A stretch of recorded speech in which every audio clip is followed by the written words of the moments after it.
ভূমিকম্পে ধসে পড়েছে ঢাকার আরমানিটোলার একটি ভবনের একাংশ। ঘড়ির কাঁটায় তখন সকাল 10:38।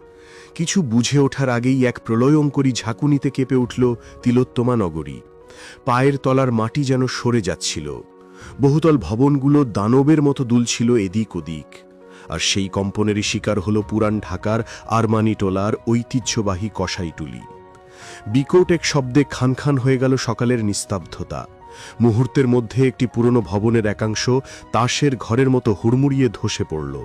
চারদিকে উঠল ধুলোর ঝড়, আর তার সাথে মিশে গেল মানুষের বুক ফাটা আর্তচিৎকার ও বাঁচার আকুতি। যারা মুহূর্তকাল আগেও নিজেদের দৈনন্দিন কাজে ব্যস্ত ছিলেন, তারাই এখন ধ্বংসস্তূপের নিচে চাপা পড়ার ভয়ে দিকবিদিক জ্ঞানশূন্য হয়ে ছুটছেন। চারদিকে শুধু আতঙ্ক, ভয় আর হাহাকার। খবর পেয়েই ঘটনাস্থলে ছুটে আসে ফায়ার সার্ভিসের 2টি ইউনিট। সাইরেনের তীব্র শব্দে প্রকম্পিত হতে থাকে পুরো এলাকা। উদ্ধারকর্মীরা জীবনের ঝুঁকি নিয়ে ঝাঁপিয়ে পড়েন উদ্ধার কাজে, ধ্বংসস্তূপের নিচে কেউ আটকে আছে কিনা সেই আশঙ্কায়।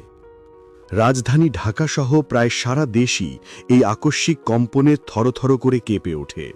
প্রাথমিক তথ্য অনুযায়ী এই ভূমিকম্পের মাত্রা ছিল রিখটার স্কেলে 5.5। আবহাওয়া অধিদপ্তর জানিয়েছে এর কেন্দ্রস্থল ছিল ঢাকার অদূরে ঘোড়াশালের নিকটবর্তী কোনো এলাকা।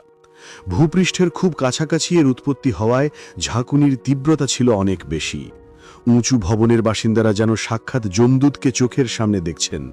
বাসার ভেতর থেকে মানুষজন প্রাণ ভয়ে রাস্তায় নেমে আসে। সবার চোখে মুখে ছিল রাজ্যের আতঙ্ক। একে অপরকে জড়িয়ে ধরে কান্নায় ভেঙে পড়েন অনেকে। রাজধানীর রাজপথগুলো মুহূর্তেই পরিণত হয় জনসমুদ্রে। আবহাওয়া অধিদপ্তরের সহকারী আবহাওয়াবিদ ফারজানা সুলতানা ঢাকা পোস্টকে এই ভয়াবহ দুর্যোগের বিষয়টি নিশ্চিত করে বলেন, আজ সকাল 10:26:26 ঢাকা সহ দেশের বিভিন্ন এলাকায় 5.5 মাত্রার একটি শক্তিশালী ভূমিকম্প আঘাত হেনেছে। আমরা সবাইকে অনুরোধ করছি, আতঙ্কিত না হয়ে নিরাপদ স্থানে অবস্থান করুন। কিন্তু নগরবাসীর আতঙ্ক তাতে কমেনি, বরং বেড়েছে বহুগুণে।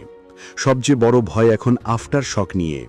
এই বিষয়ে ফারজানা সুলতানা বলেন, প্রাথমিক তথ্য অনুযায়ী এই ধরনের ভূমিকম্পের পর ছোটখাটো আফটার শকের সম্ভাবনা থাকতেই পারে। তবে আতঙ্কিত হওয়ার কিছু নেই। এখনও পর্যন্ত তেমন জোরালো কোনো সম্ভাবনা আমরা দেখতে পাইনি। কিন্তু তার এই আশ্বাসের পরেও মানুষের মন থেকে ভয় কাটছে না। যদি আবারও একইভাবে মাটি কেঁপে ওঠে, যদি এবার আরও কোনো বড় বিপর্যয় নেমে আসে, এই প্রশ্নগুলোই এখন ঘুরপাক খাচ্ছে সবার মনে। এই প্রলয়ঙ্করী কম্পনের আঁচ শুধু বাংলাদেশেই সীমাবদ্ধ থাকেনি, এর তীব্রতা ছড়িয়ে পড়েছে পার্শ্ববর্তী দেশ ভারতেও। এনডিটিভির খবরে বলা হয়েছে,